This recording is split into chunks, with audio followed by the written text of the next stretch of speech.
e te dizendo uma coisa que me chamou muita atenção. A Unisa, que é a universidade, diz que tomou conhecimento só agora das que eles chamaram de gravíssimas ocorrências ao receber as publicações que estavam circulando pelas redes sociais. A universidade demorou para tomar conhecimento disso ou não? Bom dia. Bom dia para todo mundo. Você reparou, Júnior, que o STJ lá em Brasília, Superior Tribunal de Justiça, e o Tribunal Regional Federal aqui em Minas decidiram mandar prender os Mânicas depois da repercussão da fazenda deles com o trabalho escravo em Goiás? Sim.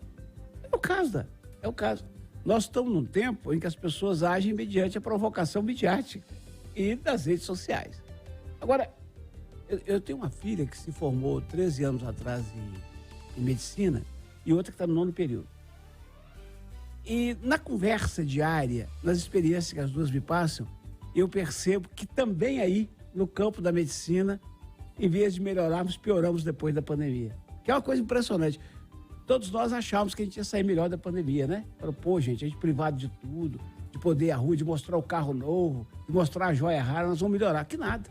Por quê? Porque esse evento que aconteceu, Júlio, eles chamam de Intermed, são eventos anuais que congregam faculdades de medicina.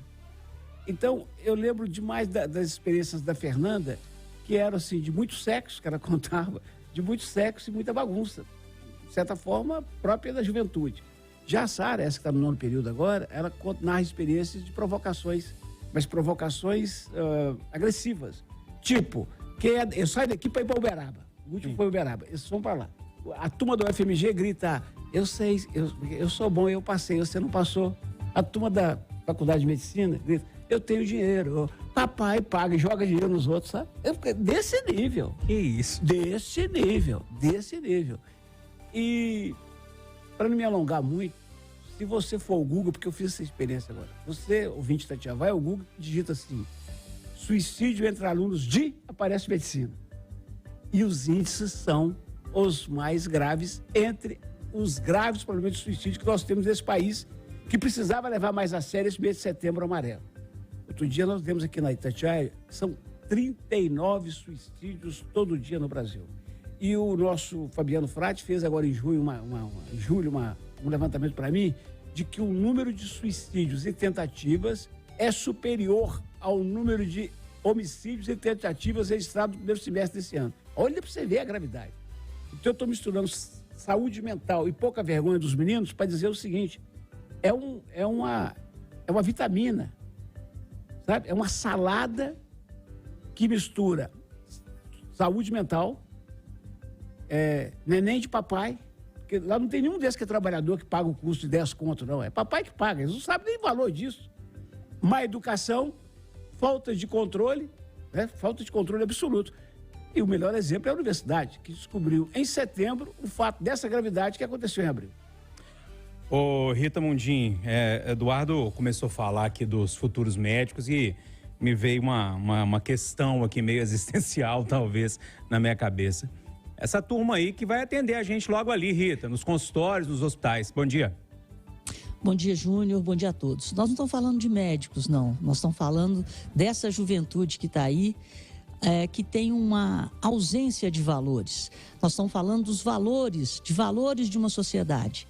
Quando esses valores são perdidos por ausência da educação na própria família, quando essa educação é transferida de forma consciente, sabendo que essa não é a função da escola, mas é transferida para a escola, nós estamos falando de uma sociedade que está doente e que você tem a juventude 24 horas, né, com acesso a qualquer tipo de coisa, porque você acessa a rede e nela você encontra tudo, como matar alguém, como suicidar. Então nós estamos falando de uma sociedade carente, de uma sociedade doente. O maior problema da sociedade de hoje é um problema mental. E eu acho que esse problema está se agravando por doenças mentais que nós mesmos não assumimos, que elas estão acontecendo, elas estão na mesa e estão sendo vistas na prática pelos atos dessa juventude, que bota um fuzil e mata professor e que acha normal fazer isso aí, né, uma masturbação coletiva num torneio esportivo. Esporte é saúde. Esporte não é mais saúde. Então, qualquer lugar hoje é passível de manifestações incontroladas, porque está havendo uma falta de limite. Ou seja, ninguém sabe mais o que é liberdade e o que é libertinagem. Mas isso tudo, repito, é uma falta da preservação de valores. Mal Camargos, eu não sei se todo mundo caiu a ficha em todo mundo da gravidade desse assunto. Vou tentar resumir aqui e levantar a bola para você. Vamos lá. Um jogo de vôlei feminino acontecendo, ou seja, jovens, adolescentes ali jogando. Os garotos que jogaram futebol, futsal um pouco antes, eles entram dentro da quadra, abaixam as calças, ficam nus, fazendo aquele movimento de masturbação e fazendo uma volta olímpica ao redor da quadra. Isso é tão absurdo que inicialmente ontem, quando eu vi essa história, eu imaginei que fosse fake news. Eu também, Júnior, eu também. E mais ainda pensando que foi de abril até agora, quanto tempo escondido. Porque é uma vergonha.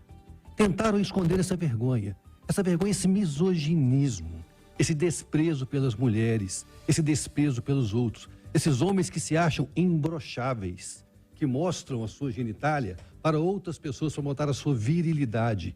E isso é num curso de medicina. Se fosse na PUC, Felipe, ou na FMG, na Fafiche, eu tenho certeza que a repulsa seria imediata.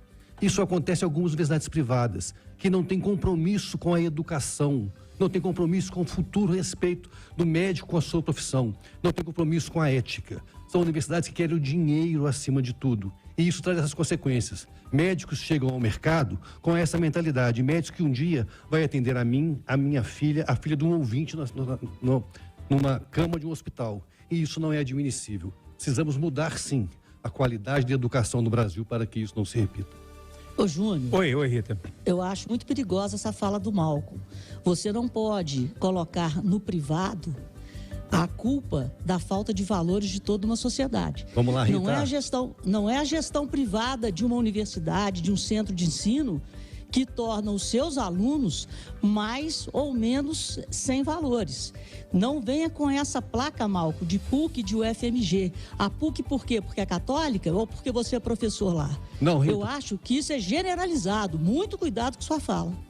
Peraí. Não coloque palavras na minha boca. Por favor, vamos lá. Vamos separar as coisas. A PUC não é porque é uma universidade que respeita os fundamentos da educação. E várias outras não respeitam. Eu queria te convidar um pouco mais para conhecer o mercado educacional do Brasil. Queria que você conhecesse. Eu sou professora, mais. Eu sou professora há 30 anos. Andar pelos cursos de medicina desse país, saber o crime que se faz na caça-níqueis no interior desse estado. Visite algumas universidades, vai te fazer bem. Pois é, mas eu sou professora há 30 anos. Mas eu tenho que meter a colher aqui para dizer, estou com a Rita, concordo com o Malco, que tem a faculdade abertas aos montes, mas não dá para separar o privado do público quando o assunto é mau comportamento. Tem muita universidade federal com muito aluno. O problema é cultura, Júnior. A má educação é geral nesse país. Professor Felipe Nunes, esse assunto é complexo, cheio de ramificações, e eu queria entender para que lado você vai nessa análise aí. O Malco, professor da PUC, você é professor na UFMG e tem essa vivência diária por lá. Bom dia. Bom dia, Júnior. Bom dia aos colegas da bancada. Eu sempre venho terça-feira, você sabe disso, animado, porque venho depois de dar aula para quase 100 alunos à noite ali na UFMG. Uma experiência realmente muito rica. A gente está lá discutindo política brasileira o tempo todo. Já falei disso aqui várias vezes. Olha, ainda bem que você colocou o assunto no lugar que ele devia, Júnior, que é da gravidade, da seriedade dele, né? Tem tanto aspecto para a gente analisar, Eduardo já falou bem disso, Malco, Rita. Eu quero enfatizar duas coisas. Primeiro, quer dizer que só vira verdade e só vira relevante depois que viraliza na rede. Eu quero entender... Esse, para mim, é o ponto. Ô, Júnior, deixa eu te fazer uma pergunta. Quantas pessoas estavam naquele auditório? Não tinha um professor, um coordenador, não tinha ninguém? Não tem um aluno com juízo. Eu só quero saber de um aluno. Uma aluna desrespeitada. Gente, desculpa. Ou será se chegou lá e a universidade abafou? Aí a coisa é séria. Eu acho que é sobre isso que o Malco estava tentando falar, sobre a seriedade dessas instituições. Porque, Júnior, você vai me desculpar. Um caso como esse, vira público por conta de uma viralização de rede social, é a inversão total de valores. É a demonstração clara de que nós estamos trocando ética por fama. Nós estamos trocando visibilidade por honestidade. Nós estamos trocando seriedade por like. Não pode ser assim. Uma sociedade séria não é pautada desse jeito. E eu peço aos pais dos alunos, eu como professor faço isso todo dia. Nós temos que educar as novas gerações do Brasil para construir um país ainda melhor. E não é com esse exemplo que nós vimos na universidade que a gente vai ver isso. Então, Júnior, meu apelo, nós temos que estar vigilantes, os pais, os professores, para trabalharmos juntos na educação para um futuro melhor. Porque de abril para cá, Júnior, é brincadeira. Ô Júnior, eu tento não dizer isso, eu tento não repetir isso, eu tento não acreditar nisso, mas eu preciso repetir os grandes estudiosos da história brasileira e os políticos mais corajosos de hoje, que chamam de doido, como Ciro Gomes. Ciro Gomes fala todo dia que a elite brasileira é nojenta. Eu não chego a tanto, mas é preciso lembrar que os meninos que fizeram isso, papais pagam 10 contos de faculdade. É preciso lembrar que esses são os meninos que já nasceram fadados a um bom emprego, a uma boa situação financeira a vida inteira. Porque é assim, passa de pai para filho, o seu amigo sabe disso, com raríssimas exceções. É complicado, porque quem consegue pagar 10 mil por mês tem que ganhar muito dinheiro, né?